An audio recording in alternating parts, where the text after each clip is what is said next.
Greetings.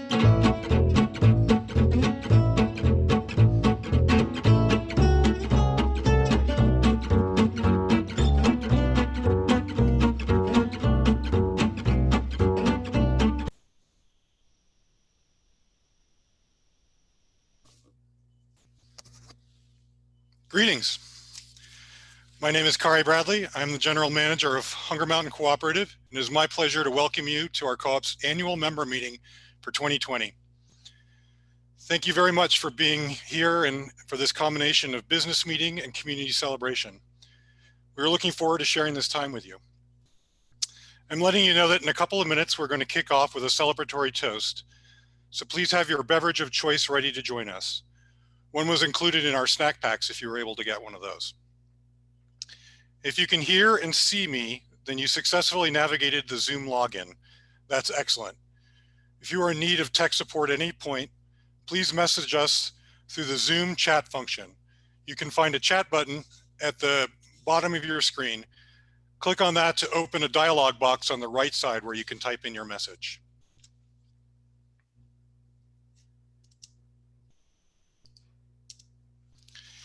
I'd like you to know that our meeting is being broadcast by Orca Media live on Comcast 1075 or at orcamedia.net if you would prefer to view it there. A recording of this meeting will be posted on their website for later viewing. This is our first annual meeting using teleconferencing technology, and we're learning a lot about how to do this. We acknowledge that compared to our regular in-person meetings, we have limited time and opportunities to interact with each other. Thank you for your patience.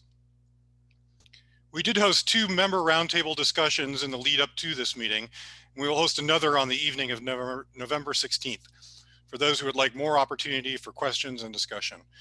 We'll share the details about that later, or you can find them at hungermountain.coop. You can send out a message or question at any time using the chat function. Again, the button is at the bottom of your screen. And you can address your chats either to all of tonight's attendees, or to the panelists only, or just to individuals that you select from the participants list. And a quick word about raffles. Members who pre-registered before November 10th were automatically enrolled in our raffles, and our winners will be announced at the end of the meeting. But you do not have to stick around and then until win. We will post the results online and contact the winners. And before we move on, I want to offer a shout out to our community relations and information technology teams who worked so diligently on planning this meeting and made it possible for us to be together tonight. And I also want to share that I'm here at the co-op in our community room with Scott Hess. Typically, we would always be wearing facial coverings indoors. Tonight, we will remove our masks when we are presenting so that you will be able to hear us as clearly as possible. We're taking our cue from our governor's press conferences. Please know that we are more than 6 feet apart and we have the windows open. So now it is my pleasure to introduce our council president, Scott Hess. Thank you so much, Kari. Pleasure to be here.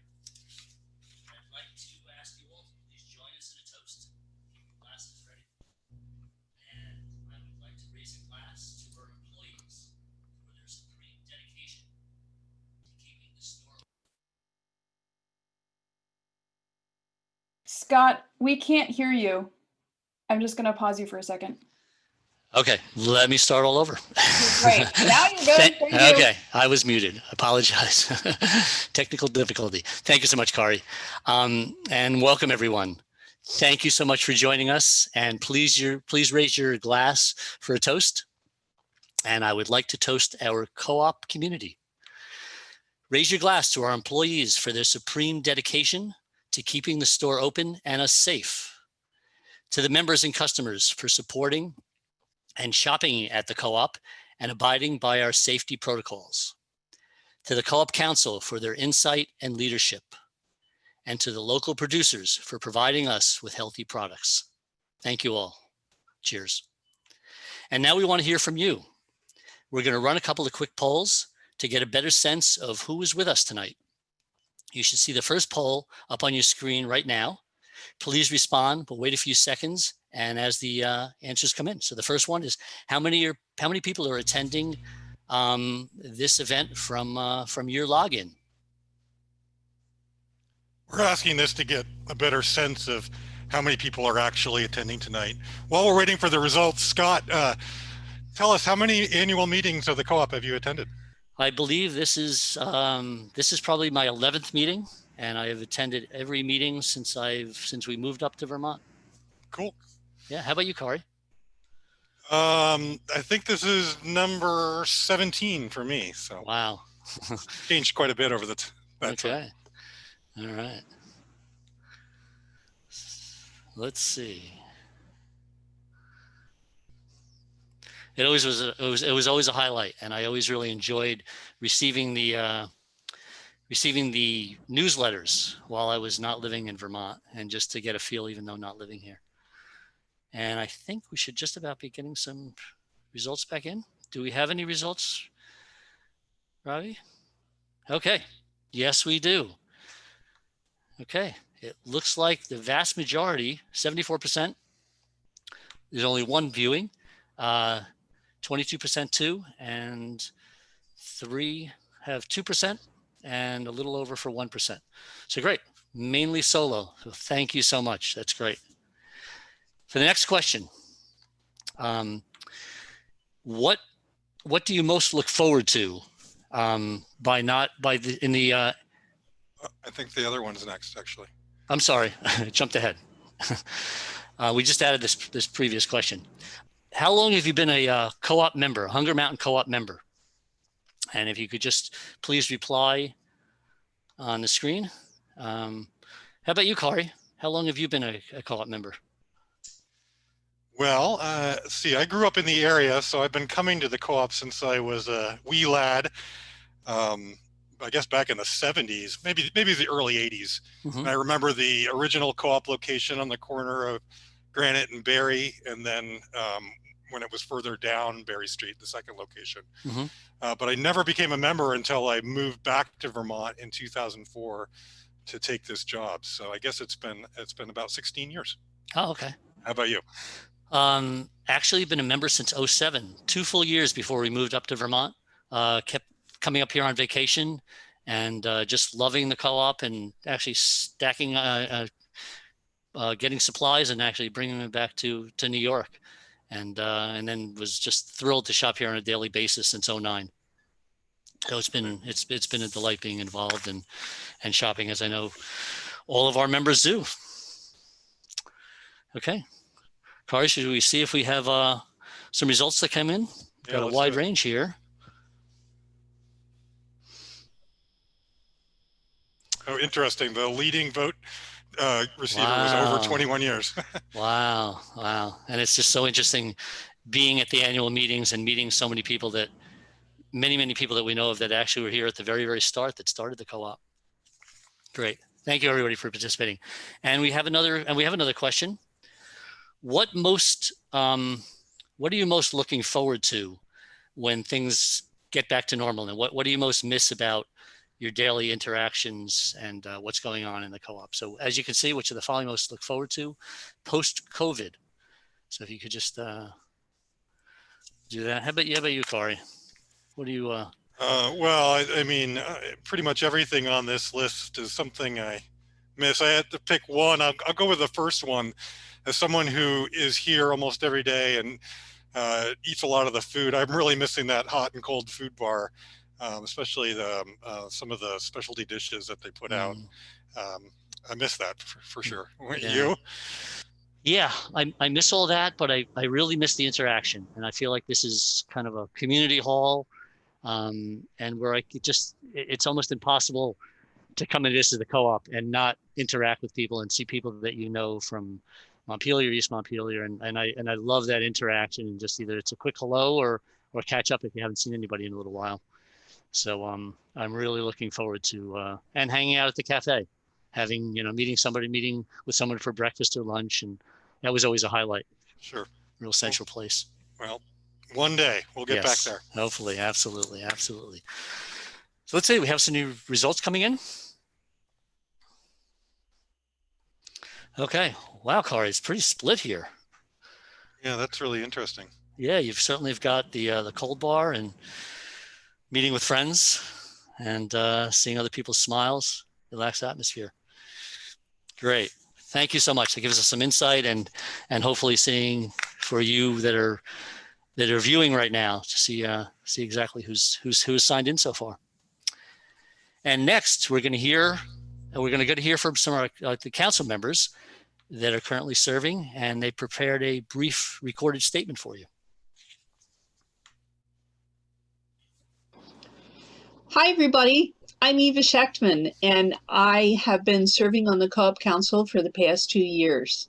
I've been especially busy on the Diversity Committee, the Recruitment Committee, and the Communications Committee. I'm especially appreciative of the staff and management of the co-op for making a safe place to work and shop. And I look forward to serving the membership for another year.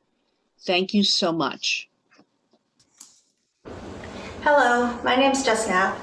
I'm the Community Relations and Marketing Assistant here at Hunger Mountain Co-op. I've been serving as staff representative on the council for 2 years now.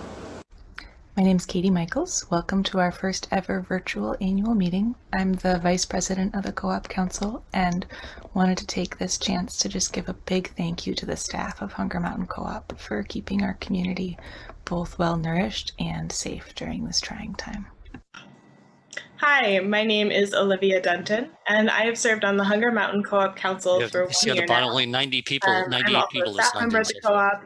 We don't quite have a quorum. But... And over the past year, it has just been such an honor to learn what it means to serve on a board and how I can better help serve my co-op and my community. Hi, Pat Sergi from the council. I hope you had a wonderful day, and I'd like to thank all the hard workers at the co-op. They've worked through these difficult times and they've done a great job. So thank you. Have a good night. Bye. Greetings from the sunny November hillsides of Plainfield, Vermont. He says, without the slightest hint of irony in his voice. My name is Stephen Farnham. I serve on the executive committee of the Hunger Mountain Food Co-op Council. I've served now 2 terms, that's 6 years. I enjoy contributing to the community in this way, and I'm looking forward to serving a 3rd term. Thank you very much for your support. Hi, my name is Eric Jacobson.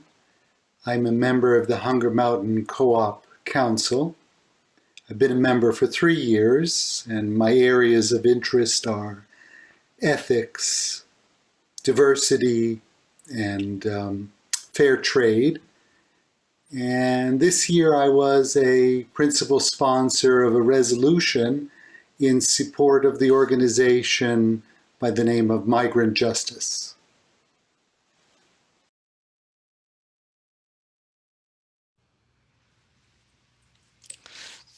Thank you so much. And we do have a quorum.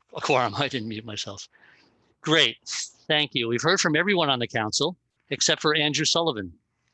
Andrew's just completed his 1st year on the council, and he's also a co-op employee working in the grocery department. Andrew is also a candidate in this year's elections, which leads us to our next topic slide. Annual meeting marks the end of the calendar year, and we're in the process of electing new members. We have 4 candidates for the 4 open seats this year. And let's hear from Catherine and Deb, the 2 non-incumbents running this year.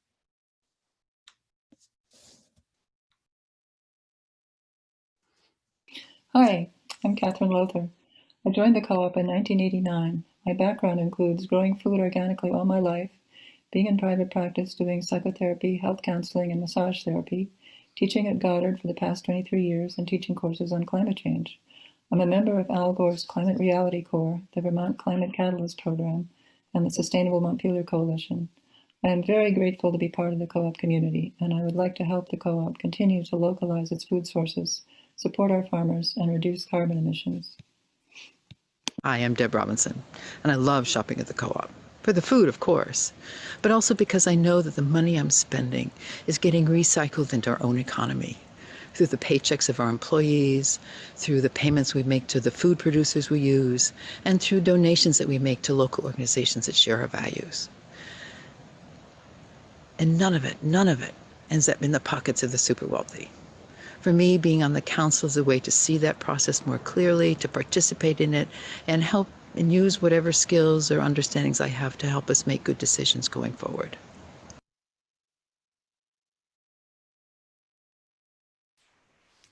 Great. Thank you so much. A reminder that our polls will be closing this evening. Electronic voting is available until 7:30 p.m. tonight. And yes, it is an uncontested election, but voting is still important for determining the final seating assignments. We have 3 3-year seats and 1 2-year seat. Back to you, Kari.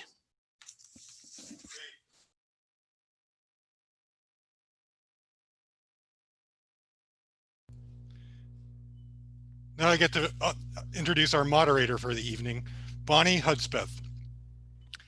Bonnie lives in Putney, and she is in charge of cooperative development for the neighboring Food Co-op Association. She's also serves as the vice president of the board of the Cooperative Fund of New England. Welcome, Bonnie, and thank you. Thank you, Kari. Thanks, Scott. And was really inspiring to hear from other board members describing their connection to the co-op. I'm really happy to be here with you all. I love Hunger Mountain Co-op, and I really enjoy stopping when I'm driving from my house in Southern Vermont up to my folks in Burlington. Your cookie selection rocks, your cheeses rock, your local produce we love, and of course, your rockstar staff. Can't help but mention them. So I'm really glad to be here with you all. And I want to remind you that we want to hear from you. Please type your comments and your questions in the chat at any point. I've already seen some great interaction happening. Someone mentioned buying snowshoes at the co-op. Would love to hear that story. If we run out of time, we'll compile all your remaining questions and make sure to post responses. So you can rest assured, all of your questions will be responded to eventually. So with that, let's talk about our plan for the evening. So we are going to approve the 2019 minutes first, recognize some employees at the co-op. We're going to hear from the diversity committee, and we are going to learn about the Hunger Mountain Cooperative Community Fund grant awards. We're also going to get to hear from Scott and Kari again, their reports for the year. And then we're going to get to hear a bylaw update. And then we will conclude with a very exciting Hunger Mountain Cooperative Community Award and raffles, of course. So our first order of business is approval of 2019 minutes. And I gotta just triple check first. Rowan, do we have quorum? I believe that we do. Yes, there are 99 people that I can see, and several have let me know that they are with more than one person. So I believe that counts as quorum. Excellent. Okay, so let's approve the minutes. I hope you've been able to check them out on the co-op's website. Can we first have a motion and a second? You can type in the chat so Scott can let me know.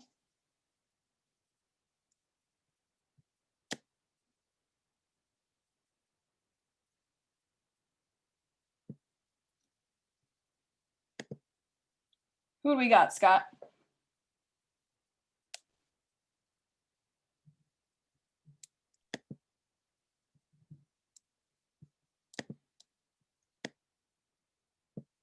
I'm sorry. We have Linda Kelly made the motion, and it looks like Amy Willis seconded it. Thank you, Linda and Amy. Okay, you should see a poll up where you have the options to vote yes, no, or abstain. So go ahead and click your choice here. And as we're voting, let's imagine ourselves together, getting to smile, wave at each other, maybe eating a tasty dinner prepared by the co-op. That will happen again, right? All right, let's see how you all voted.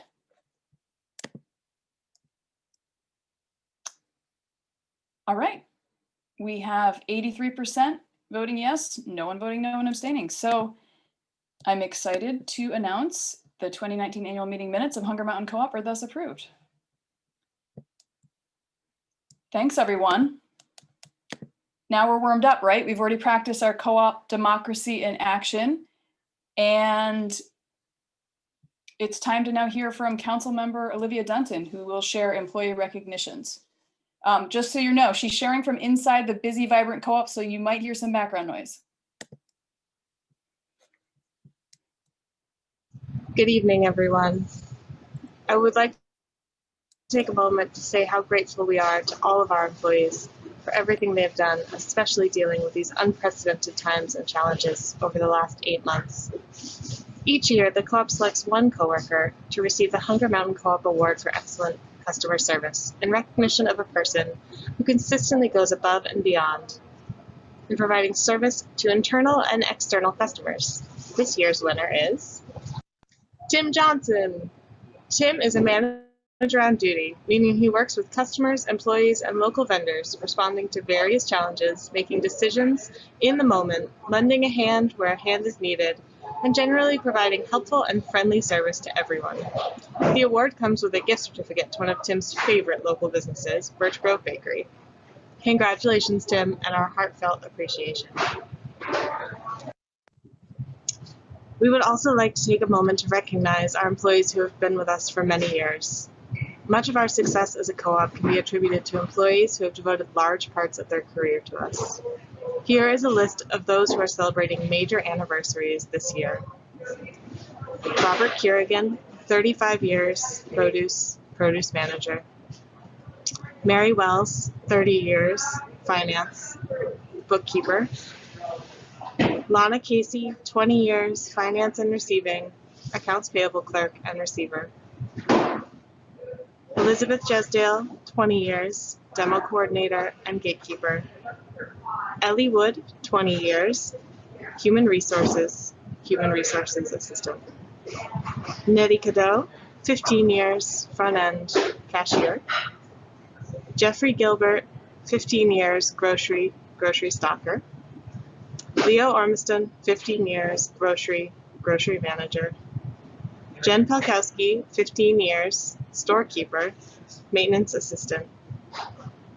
Chad Besaw, 10 years, grocery buyer. Julie Henderson, 10 years, finance, depositor and payroll assistant. Sonia Keene, 10 years, front end manager. Marcus Lafayette, 10 years, food services, deli packager. Carlin Prue, 10 years, deli, prepared foods assistant manager. And Amelia Salava Hartman, 10 years, front end supervisor. Please join me in thanking each of these employees for their many years of service to our co-op and our community.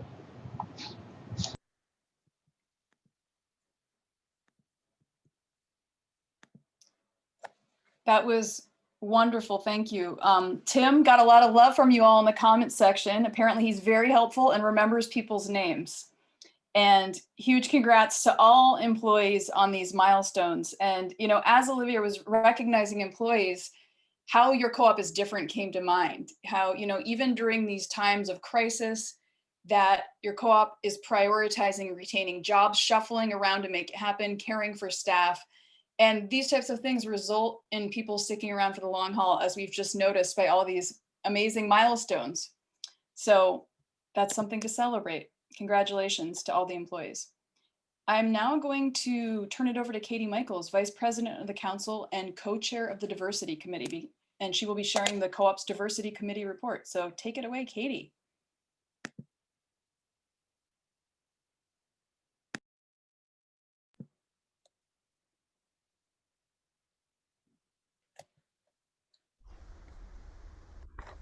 Hi there. My name is Katie Michaels. I'm a council member and I'm going to be presenting on behalf of the Diversity Committee. The Diversity Committee is composed of both council members and members of the co-op staff. So there are a couple of things we've been up to over the past year, mostly focused on a council level, and the co-op has focused on employee training related to diversity, equity, and inclusion. There's been a fair bit of professional development for council members on this topic, ranging from an optional reading group, where council members have been able to read articles related to class, race, and gender discrimination, and also all council members last January participated in a workshop related to anti-bias. A couple of other things I want to highlight from this list were this past June, we were all moved by the murder of George Floyd and the national reckoning that we had with issues of race in our country. And the council made a statement on this topic, which we're happy to share with you. And we also made a donation to Black Lives Matter of Greater Burlington, recognizing our need to put our money where our mouth is and support and stand in solidarity with Black members of our Vermont community. And then just this past month, Eva Schechtman on the Diversity Committee kind of envisioned and worked with CQ Strategies, a local consulting firm, to hold a listening session for members on the topics of racial equity and what the co-op needs to do and how we need to change to be a more inclusive place. On an employee level, most employees have participated in implicit bias trainings, which basically help people recognize their own biases and not act on those instincts. And a number of employees, as well as council members, participated in a workshop series called We All Belong, which was both individual skill building and also broader thinking about how the co-op can be a place where everyone is welcome and everyone feels like they belong. And one of the outcomes of that We All Belong training was the people who participated developed a statement about the place and space they hope for the co-op to be. The Diversity Committee and members of the council have worked with that statement and shaped it a little bit to make it a more specific statement about the space that the co-op council hopes that the co-op will be. So I'm going to read the resolution, which was passed at our last council meeting, where we said Hunger Mountain Co-op wants everyone to feel welcome, and we strive to be an inclusive and anti-racist community. We respect differences, honor each person, value your unique stories, and seek to learn from each other. We succeed when you feel that this is your co-op. So this statement is a work in progress. We're continually trying to make it more specific about precisely what we hope for the co-op to be. But we also feel really strongly that it's not enough to make a statement on behalf of diversity. We need to have some action to follow.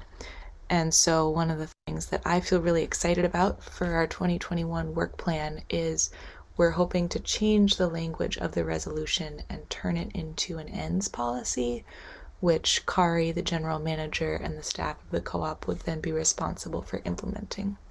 So as part of that, we, as a diversity committee and potentially some additional members of the co-op staff and any members who are interested, will be trying to develop metrics that we think should be tracked over time to assess our progress on that topic, and also to help the co-op staff develop a work plan to become a more welcoming and inclusive place. Some other things we're thinking about for the year ahead include member workshops, a survey of our members to understand your wishes for the co-op's diversity and equity work, and then some professional development for council members, as well as trainings for staff. So with that, I will pause, but would welcome any questions. Thank you. Thank you, Katie. We have time for a couple of comments and questions. And so far, I've seen a number of people wanting to be able to clap and raise the roof. So that's what I've seen so far.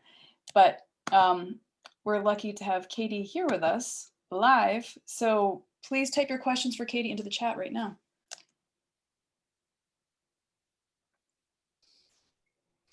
Katie, I had a question or two actually from a member.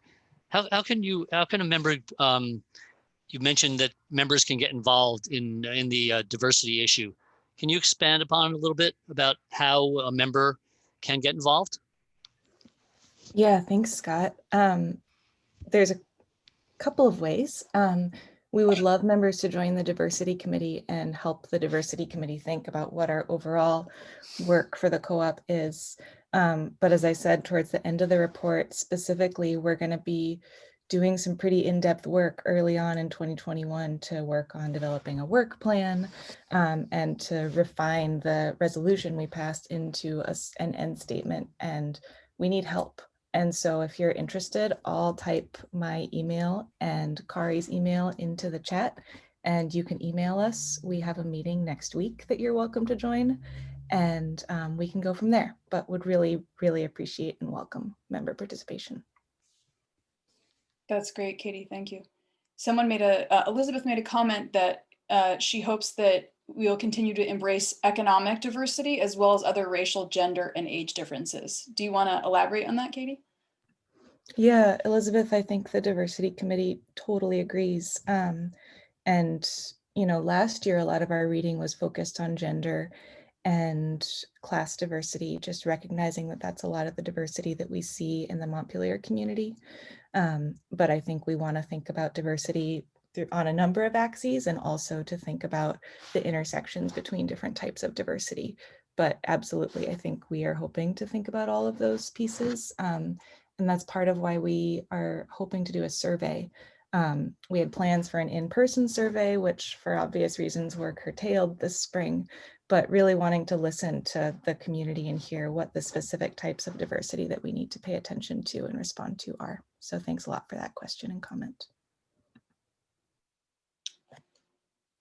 Yeah, and I see a comment from Rowan that the co-op has made it easier to participate in the Co-op Cares needs-based discount program. Elizabeth also mentioned, as the economy shifts, local food will become more important. Absolutely, Elizabeth, and I think your co-op saw that when supply chain was compromised, that the diversity of relationships you had with local suppliers helped to keep your shelves stocked. So excellent point. Any other questions or comments for Katie in the diversity committee? All right, anything else you'd like to say, Katie, before we move along? No, I'm just, really grateful for folks' excitement about this topic and would love folks to join the diversity committee. So I'll share information about doing so in the chat right now. Thank you. Thank you, Katie. All right, now we are going to shift and hear about the Hunger Mountain Cooperative Community Fund, and I'd like to introduce Matt Levin, who's chair of the Community Fund.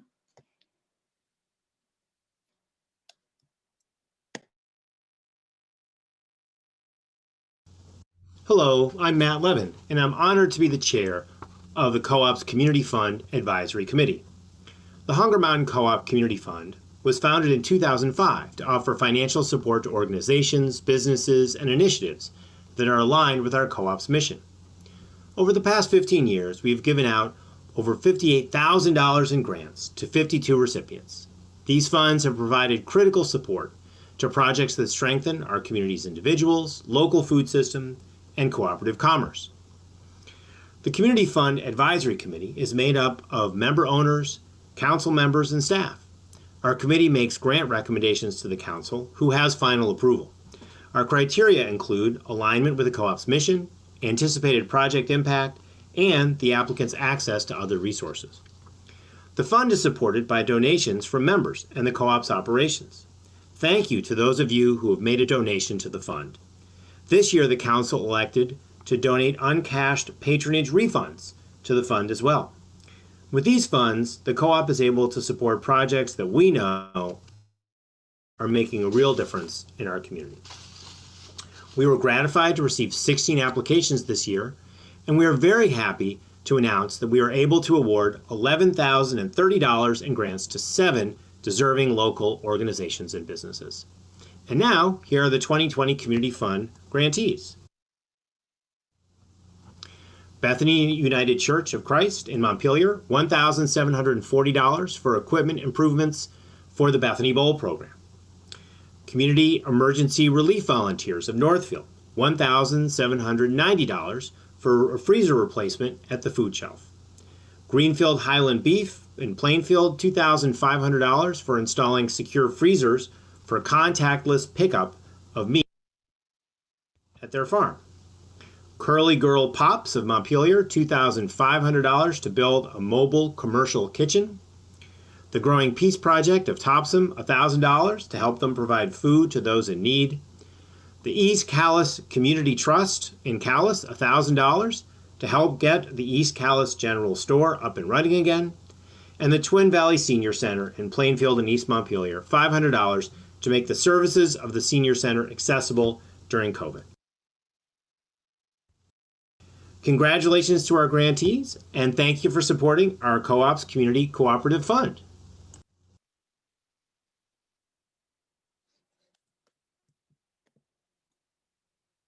Thank you for that report, Matt. And just want to congratulate everyone who came together to collectively raise over $11,000 through your co-op to support these amazing community projects, which feels even more important now. So yahoo! I know you guys can't clap, I'll clap, raise the roof.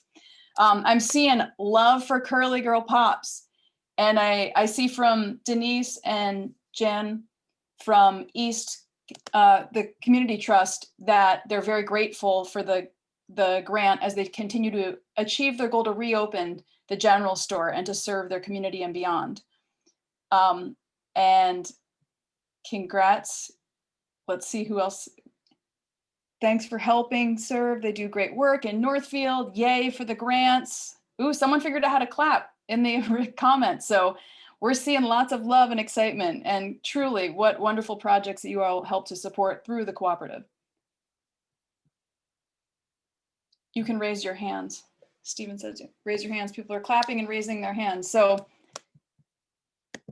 a lot of things to celebrate. All right. Well, I'm going to turn it back over to Kari now for reporting. Thank you for everyone's attention and participation.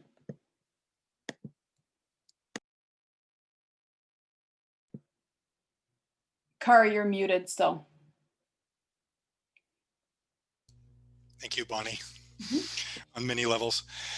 So Scott and I are now going to provide a brief overview of the past year. For a more detailed summary, we invite you to take a look at the recorded video presentation of our annual report that is posted on the Co-op's website. Or you can join us Monday for the member roundtable discussion.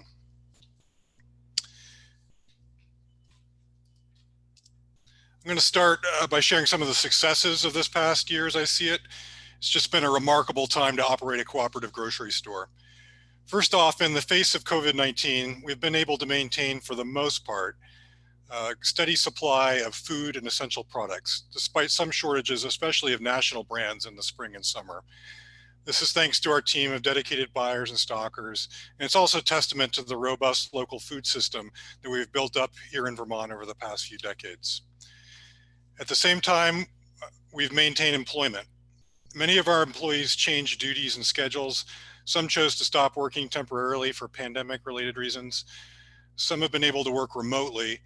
We've had a few retirements and no shortage of staffing challenges this year, but so far we've had no layoffs and no forced reductions in hours, and I believe we are fortunate compared to many businesses these days.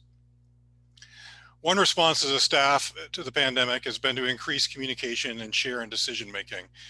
For example, we formed a response team of senior managers and union officers, which meets regularly, along with maintaining daily staffing meetings and daily written updates to keep folks informed and provide a forum of exchange of ideas.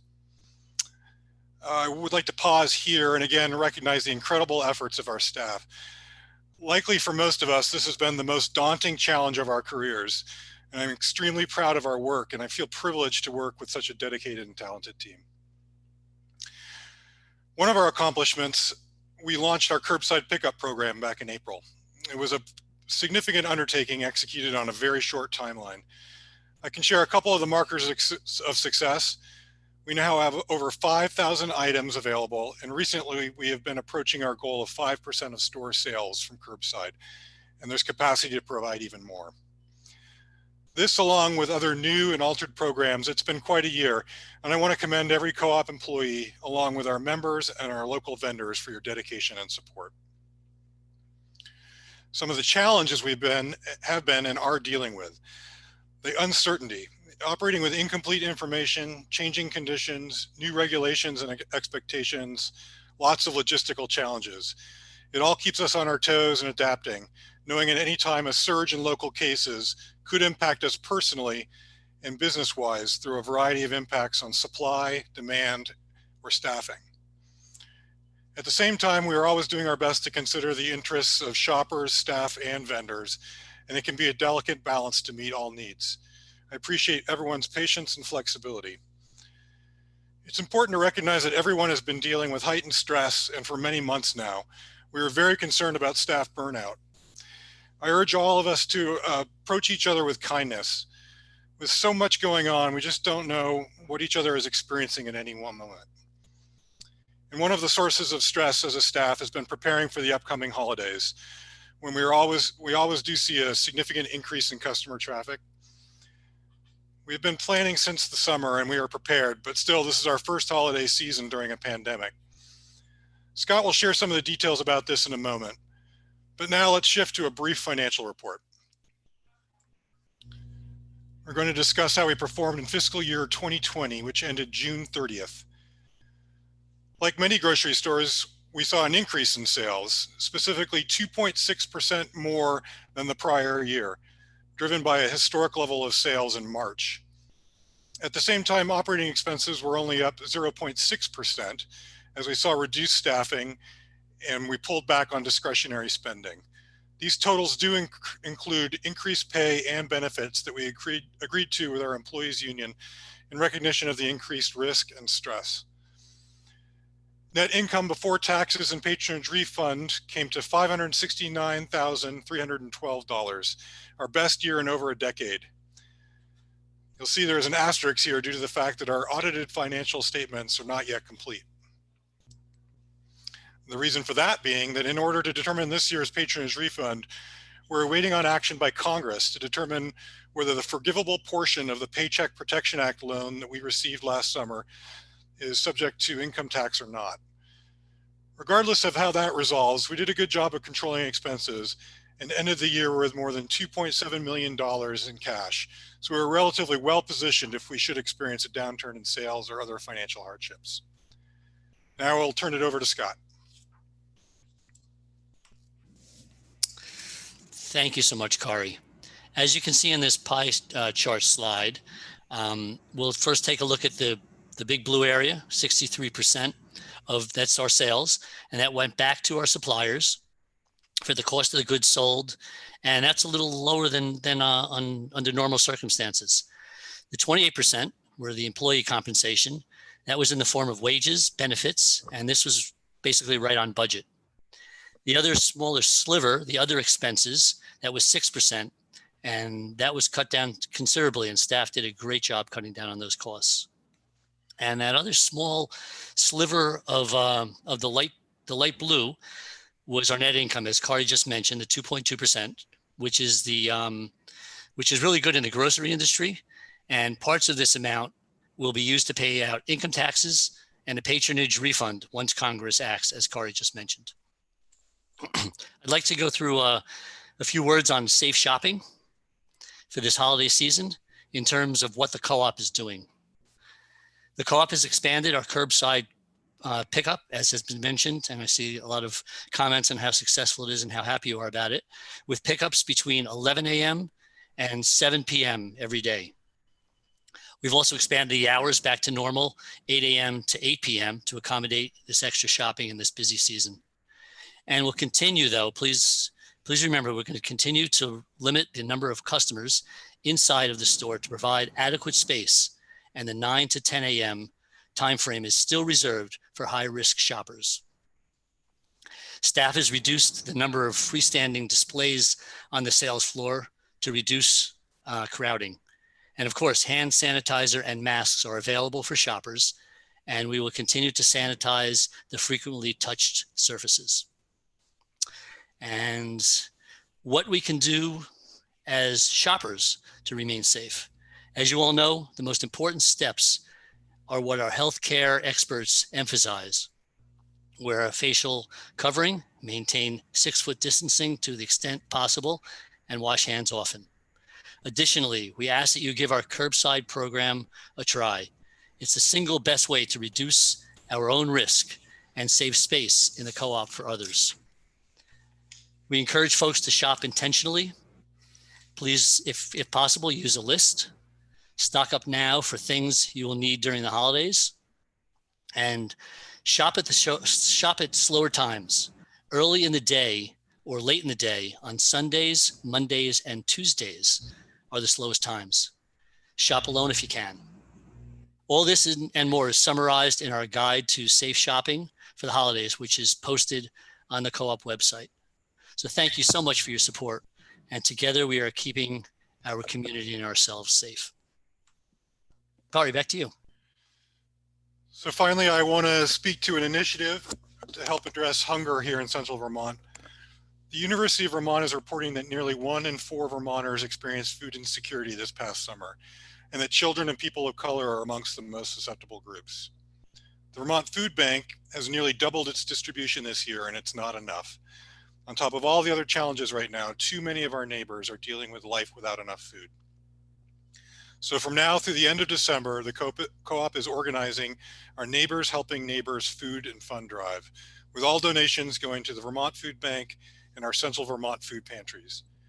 You can help by donating at the cash register. We've secured matching donations from our community partners, Northfield Savings Bank, Cabot Creamery, and Farrell Distributing. Food donations are being collected at the Co-op every day, and we are running buy one, give one promotions focusing on different staple items right through the end of 2020. Our goals are to raise $15,000 and 2,000 pounds of food. It's an ambitious goal, and I urge all of us to participate in this important community effort. And we'll pause there and turn it back to Bonnie. Thanks, Kari. So I'm noticing a lot of member owner excitement and gratitude about curbside. And I noticed a couple of members saying that they could not shop if not for curbside. And Bill said that he's thinking of the Co-op as his refuge in an increasingly strange world. That's a really good representation of what the Co-op means, right? And I just wanted to take a moment to recognize the Co-op staff and incredible board and leadership during this stressful and scary time, because the fact that they came together, they worked to innovate and launch new programs and somehow pull off the best sales in a decade under these stressful conditions while taking countless measures to keep staff safe, member owners safe, and the community fed and connected and safe is just amazing. So thank you. I have to say that. I can't not say that. So, and now we want to hear from you. It's time for your questions. I've seen a couple questions already typed in the chat, so I'll queue those up first, but keep typing them in if you got more. So this first question I'm going to throw to Kari. Kari, we've got a question about out of stocks when shopping online, and how can people suggest products to be added to curbside? Well, certainly send us your suggestions. We want to hear what to prioritize. So please email us at info@hungermountain.coop. You can also call us on the phone 223-8000. We have been adding products as quickly as we can. I mentioned we're up to over 5,000, but obviously there's still other products to be added. And if you help us prioritize, we'll do that. Out of stocks are a challenge, certainly, and we're doing our best to stay on top of that. I think one of the benefits of going to pick up throughout the day is it has reduced that to some extent. And here's an area where you see an interaction with the fact that we are so focused on local, that we work with a lot of smaller businesses. So we're not necessarily designed to be in stock with all products all times. So bear with us on that. It is something that we're trying to do better with, and because we don't want to disappoint you. I know it's important. Great, thanks, Kari. I see a question here. What's the plan for the winter? Sure. So we call the gatekeeping program is what we call the program where we limit the number of shoppers that are in the store at any one time. And that's in order to provide proper spacing within the Co-op. And with the colder weather coming, we know we're going to have to make some adjustments to both the layout and the procedures. So you may have seen that we've constructed a room within the entryway, and that's for our employees so that they are provided some warmth and some proper distancing. And then we're going to be asking our customers when a line must form, it'll be outside, it'll be under cover at least partially, and we're going to be providing even more enclosure to provide some protection from the elements. But we recognize that it's going to be challenging, and so please, on those particularly cold and snowy days, just know that we're trying to get you inside as quickly as possible. Think about shopping and avoiding the most popular times, which tend to be the lunch times, Wednesdays, Fridays, Saturdays. Right now, they tend to be the busiest. And also, please consider the curbside pickup program, because that's your best way to shop without even leaving your car. Great. Thanks, Kari. Pat is giving applause for co-op efforts and for supporting local food need issues, financial and food donations. And Bernadette is cheering for the response and problem solving of the co-op has been most remarkable. Kudos to the amazing staff and gratitude for showing up and doing a great job. We do have another question about how would it affect the co-op if the PPP loan is taxable? Yeah, it will just mean that the forgivable portion, which is going to be the majority of it, I'm not remembering the exact number, but it's a significant amount that will be subject to income tax, roughly 21%. So it's a difference of hundreds of thousands of dollars, and that will affect our bottom line and our cash position. At the last council meeting, based on our accountant's recommendation, the council actually approved patronage refund for both scenarios, whether it's taxable or not, so that when Congress does act and we do have the guidance, we'll be able to move forward as quickly as possible. So in either case, I think the co-op's in pretty good financial position right now. We're fortunate, especially compared to a lot of local businesses. But we've been conservative. We've built up our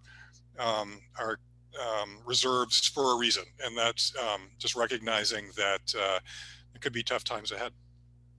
Yeah, sounds like proactive planning. So there's a question about how do you staff the curbside program, and how does it actually work?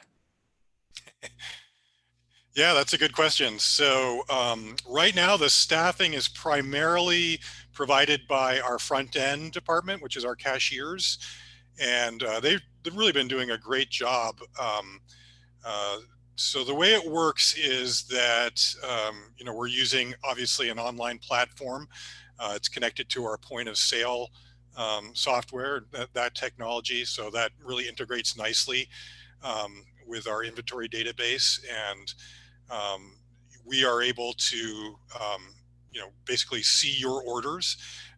It generates a pick list so that our employee can basically do the shopping for you, process the transaction, using payment card. We're taking payment, and then that goes into storage until you arrive. And then when you, the customer, pull up to the front of the store, you give us a call on our mobile phone. We answer, go get your order, bring it out, and load it up for you.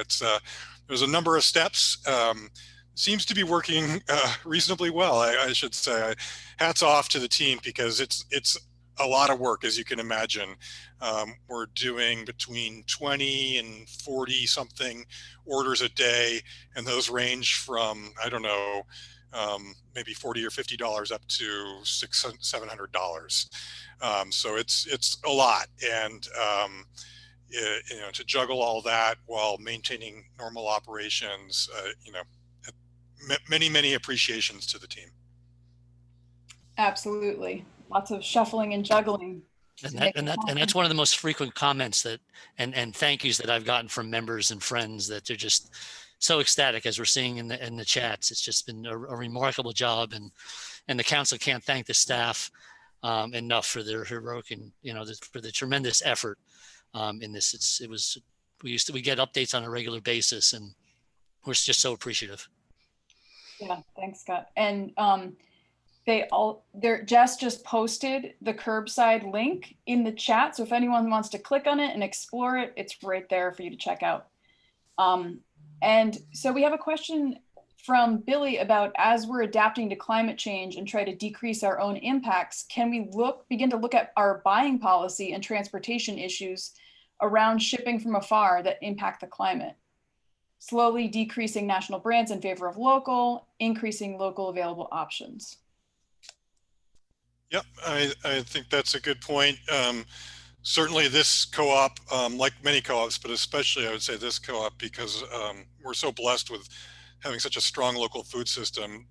Local food is really a priority here. And this year's report, you know, again, in that recorded annual report, you'll hear about this a little more, but about 38% of our sales last year came from local products. And we've been hovering around that 40% mark for a while.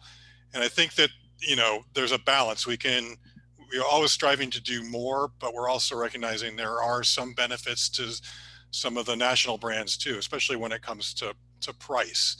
And that's an important consideration for folks these days, especially. So always looking to fill the gaps where there are product categories that aren't represented by local. That's an opportunity to bring in another local product and local vendor, and maybe a startup business can form to fill that gap. But increasingly, those are harder to find because our system is pretty well developed, and people are really taking advantage of those opportunities in the market. So, yep, and we're so open to other ideas around this topic, and you know, you tell us what is the proper balance between local and all the other values that we hold dear as a co-op. Great question, Kari, and Elizabeth is already answering it. Your member owners have some ideas. So Elizabeth suggests that perhaps a group of co-op members can start to suggest how to shop local, prepare meals using local or low energy impact foods, and then post recipes in the newsletter. And feature ingredients also in co-op deals, thinking about affordability and accessibility. Great idea, Elizabeth. I'm sure the co-op knows how to find you. So, and it looks like we're going to wrap up the Q&A section now, but as I mentioned before, we really want to make sure that all of your questions are addressed. And so staff will be making sure to collect them and follow up with you. And also, you're welcome to join us Monday 16th this coming Monday at 6 p.m. for further discussion. Kari will share more information about this with you at the end of the meeting. And at any point, you can also submit additional questions and comments to annualmeeting@hungermountain.coop. We'll post that email so you can just click it right from the chat. So you'll see responses in upcoming e-news to some of your questions. And yep, Jess just posted the email right in the chat. So thanks everyone, and thank you to Scott and Kari for handling all the questions. All right, I am now going to introduce Carl Etnier, who's chair of the bylaw committee.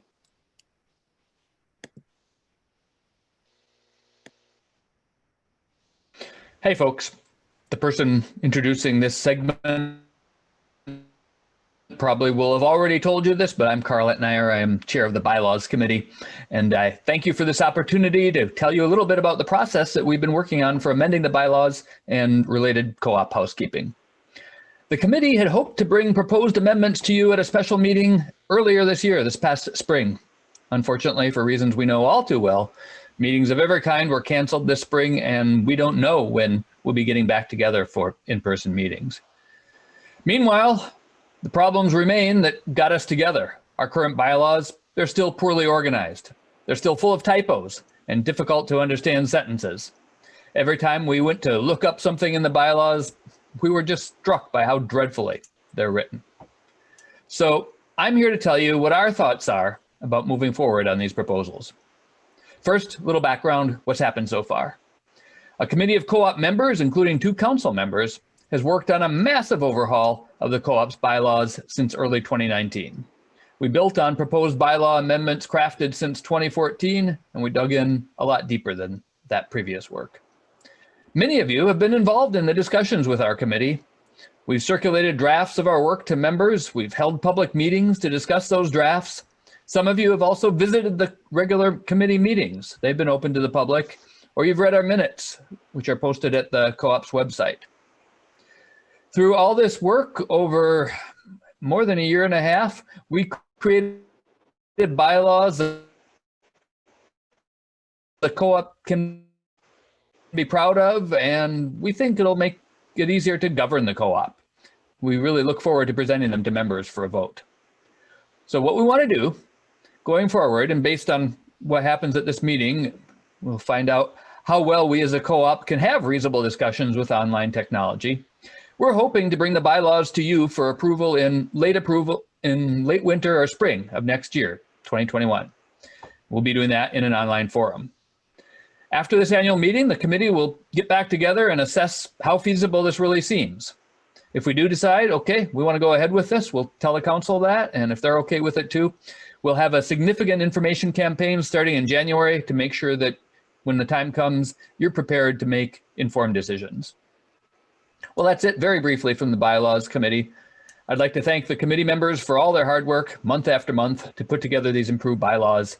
They include Jed Davis, Stephanie Kaplan, and Sue Zekas, council members Stephen Farnham and Scott Hess, and Kari Bradley has been with us at almost every meeting. Cheryl Connor was an invaluable member during the committee's first year of its work before she moved out of state. I look forward to hearing more from you about the bylaws and the process in the Q&A period and in the months ahead.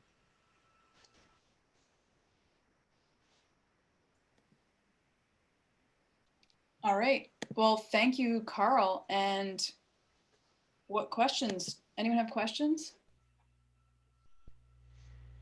I see an appreciation and thanks to everyone who worked so hard on this from Olivia. Any other questions we have? I do see a question about how, and bylaws are tough. Acknowledgement from Amy that bylaws are tough. Thanks for doing it. There's a question about how can I learn more about what's going on with the bylaws? Sure, I can take it. Can you hear me? Yes. Sure. So the committee is going to get together and make a decision about going forward. If it looks like we are going to present them to you this spring, as we hope to, or late winter, then there'll be all sorts of opportunities to find out about them. If you want, you can go to the Hunger Mountain Co-op website right now and find the bylaws. It's the same page as the council meetings, I believe. But if you just do a search for the bylaws, you'll get to it. And the proposed changes, the proposed amendments are there along with the existing bylaws and the articles of incorporation. And you can ask any of us on the committee as well. Carl, I think the minutes are also listed on the website if people want to go back and read those also. If you want to read through minutes of dozens of meetings, they're there too.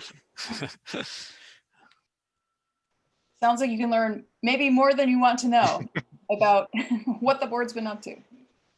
Thanks, Carl. Any other questions? Carl, you're getting a shout out from Stephen Farnham about getting a lot of credit. And if you were paid for your efforts and hard work, it would cost the co-op a small fortune. So thank you for volunteering. And it's just another example of how you as a member owner are helping to shape your co-op. Thank you. Carl's done an amazing job, thorough and a tremendous amount of work. So I echo Stephen's comments on behalf of the council and the committee. Tremendous job. Really is a lot of work. Thank you. Thank you. If there aren't any further questions, I could say just a little bit something more about the committee's process.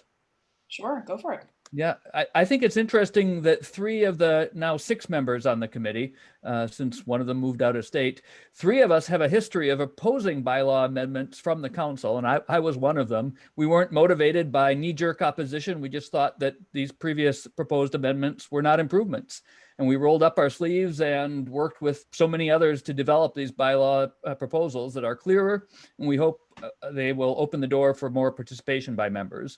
and that we are open to hearing all sorts of opinions on the bylaw proposals. I want to let you know that in this process, we've heard lots of disagreements, and we've had our internal disagreements, some of them quite sharp disagreements at time. But we've generally succeeded at keeping the level of discussion polite and respectful, and we're going to try to keep it that way going forward too. So we hope many of you will continue to be part of that process. Thank you for sharing that, Carl. We know democracy is messy and also precious, right? So thank you for laying out the co-op's intentional process for bylaw revisions. And it sounds like you are welcoming feedback and participation. And you're still standing and smiling and energized after the process. So congratulations. Yeah, thank you.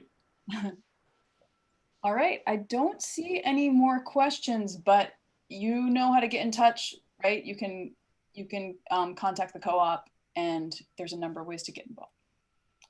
All right, well, now we are going to hear from Council Member Dr. Eric Jacobson for the Hunger Mountain Cooperative Community Award.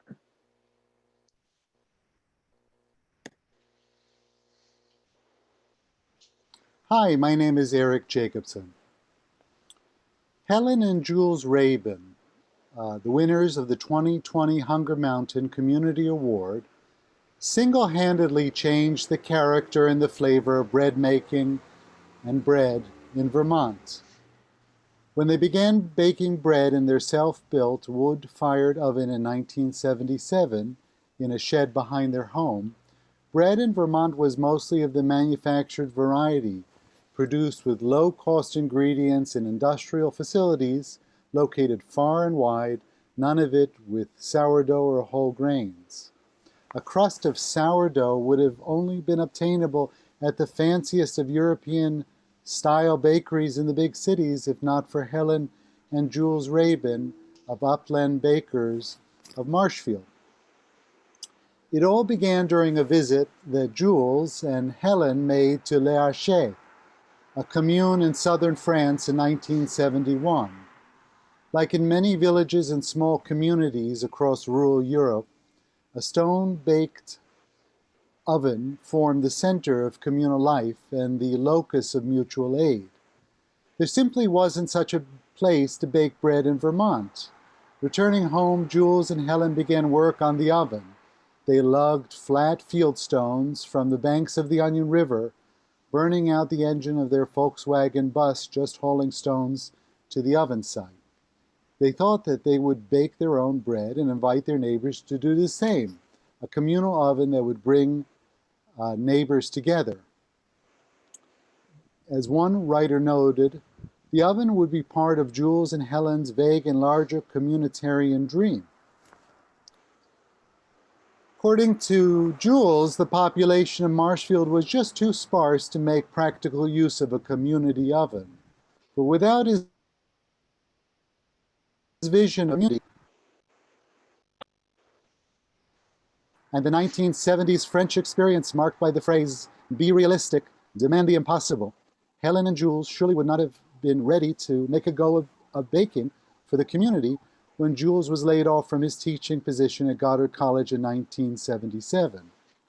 The Upland Bakers were born, and they grew to produce, by one report, up to 600 loaves at their oven, distributing bread throughout the local region to great appreciation and ultimately great demand. Staying small was one of their goals. The Rabins retailed their bread only at a handful of nearby stores, food co-ops, and a few restaurants. As Jules once noted back in the 1990s, down familiar roads 5, 10, 20 miles away live the various people who eat our bread. 200 times a day or so, our bread shows up at different tables. The bread has made the life of this jumble of hills and valleys a thread more convivial. Today, things are a bit different. Today, there are dozens of sourdough whole grain bakeries across Vermont, making Vermont particularly known for its high quality and locally produced breads. This is all thanks to the dedication of Helen and Jules Rabin, the Upland Bakers, whose perseverance in serving the community for more than 40 years not only kept us fed and in good health, they single-handedly transformed the food culture of Vermont, one loaf at a time. I cannot think of a more worthy recipients of the first Hunger Mountain Community Award than Helen and Jules Raven for their outstanding contribution to the sustenance of healthy individuals, the sustainability of our local food systems, and through their example, the proven viability of our local economy. Congratulations, Helen and Jules. Thank you, Eric. Is anyone else craving a warm piece of sourdough right now? I can eat a loaf of bread. So you can see Helen and Jules standing next to their beautiful oven and joining a well-deserving group of Co-op Community Award recipients. Big congratulations.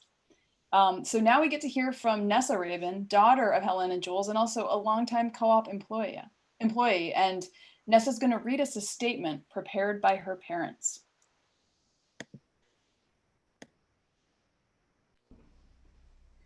I want to thank you very much, really. I'm sure I don't know why Helen and I were selected for this honor, except that we're a long-lived pair, and being of the Great Migration of the 1960s, we have lived here for more than 50 years and have acquired a little moss on ourselves.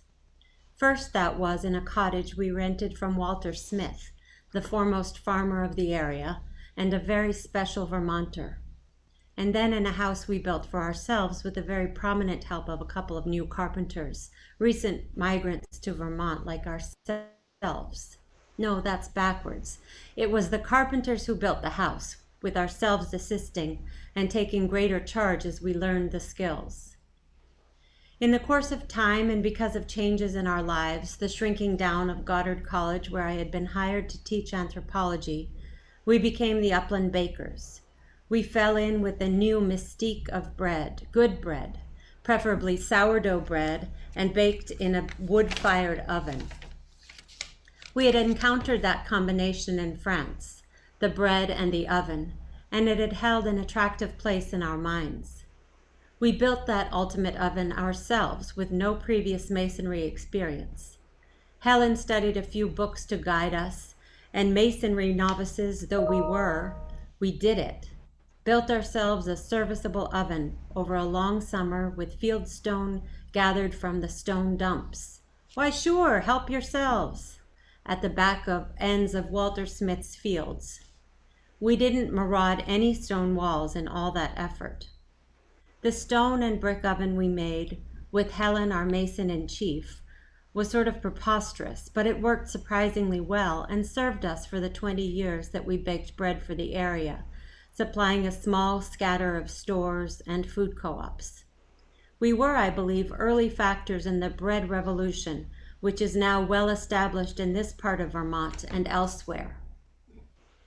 Then we began to get old, quit that career, and left the hard work of baking to now numerous other people. Now this is us, me, as a current member of Hunger Mountain. We live fairly isolated on a dirt road 10 miles from Montpelier. Fixed in place as people our age tend to be, it's for me an event to come to town, which I do about once a week.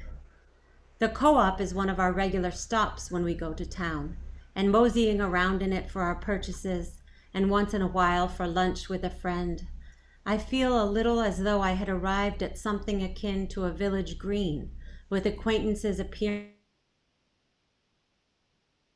around the bend as I make my way through the oddly arranged aisles of the store. Nod, nod, nod, chat, chat, chat. A pleasure of a special kind, that is, for backroad people like us. And one of the pleasures is the sight of the little kids in carriages whose mothers and fathers, besides shopping, are looking too for a little of the village green experience, for a casual encounter with a friend or acquaintance. Or for me, just a sight of a gaga one-year-old looking from their carriage at the wonderful array of goods and faces they come across. The faces, remarkably. So I'll end with that. that little prize and surprise of the baby wondering about the faces he sees at the co-op, that frank curiosity, and the hankering eye of the old guy, me, who has yet to greet his first great-grandchild.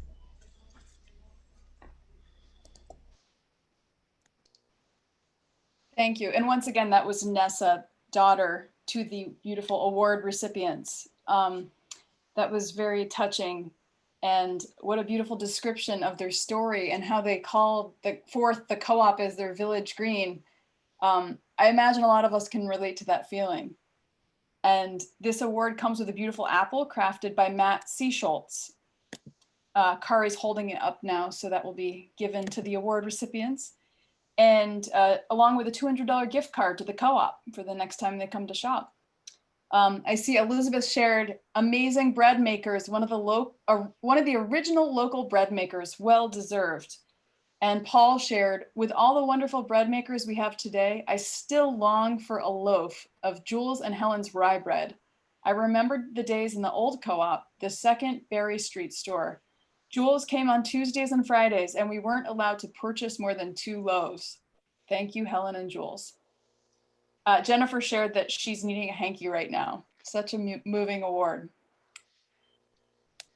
And yeah, Olivia noted, what a truly beautiful piece of writing and incredibly read, with a thanks to Helen, Jules, and Nessa.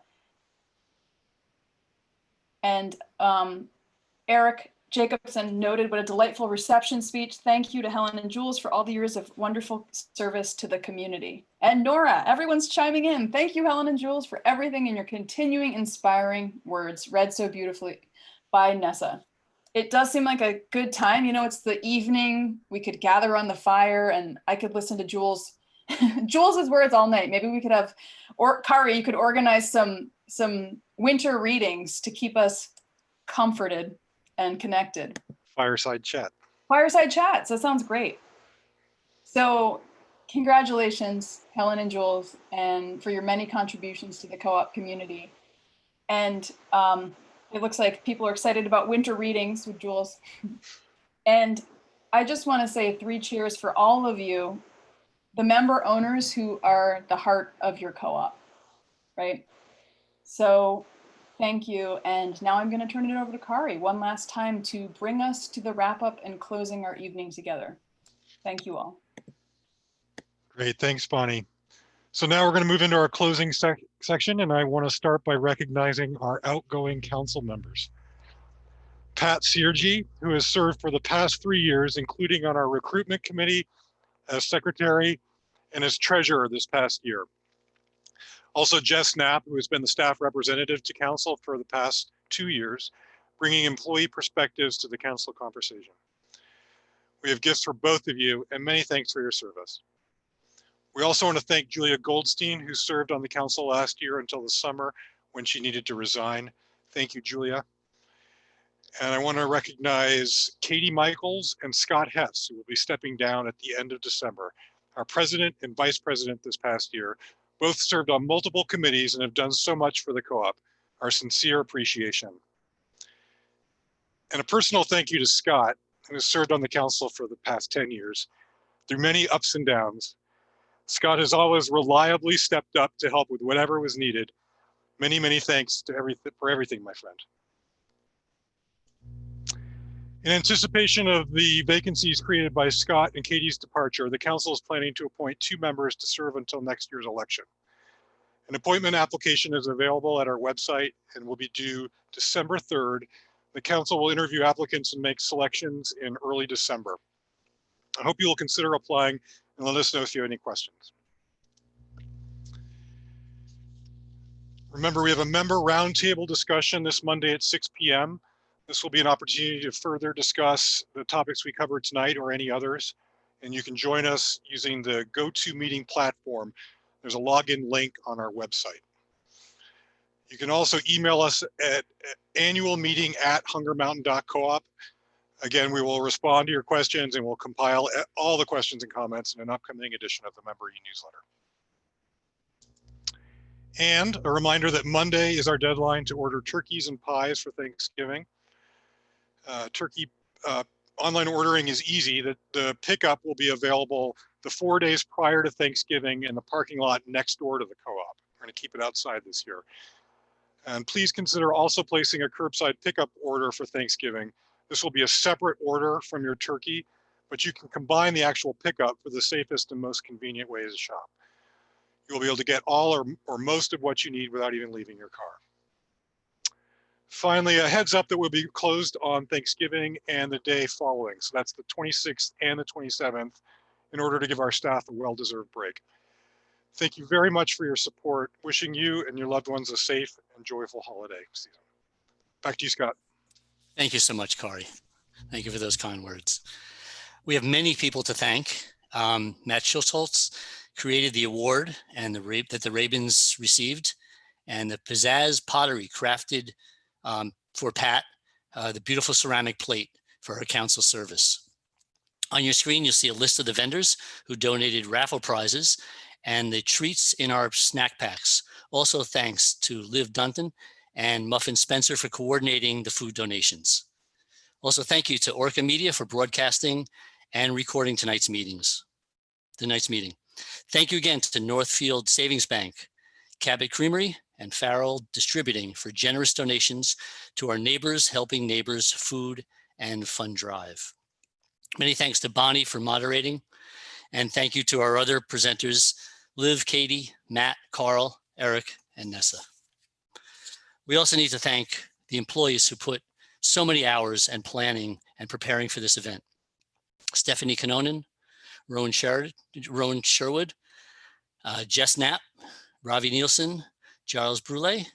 Thank you for helping us have a successful remote annual meeting. And now on to our raffles. This is the slide. The first group of winners, congratulations. We'll contact you about how you can pick up your prize. And for the grand prizes, the two, we have Sue Zekas. She wins the Camping Essentials box, and Lisa Rochelle wins the $100 co-op gift card. Congratulations to all of our winners. And please give us your feedback on how this meeting went. A survey will appear immediately after the meeting to get your reaction. We'll also email you a survey as a follow-up if you prefer to fill it out later. Thank you for participating. Have a safe holiday season and take care all. Thank you so much. And let's adjourn by consensus at 7:23. Thank you all.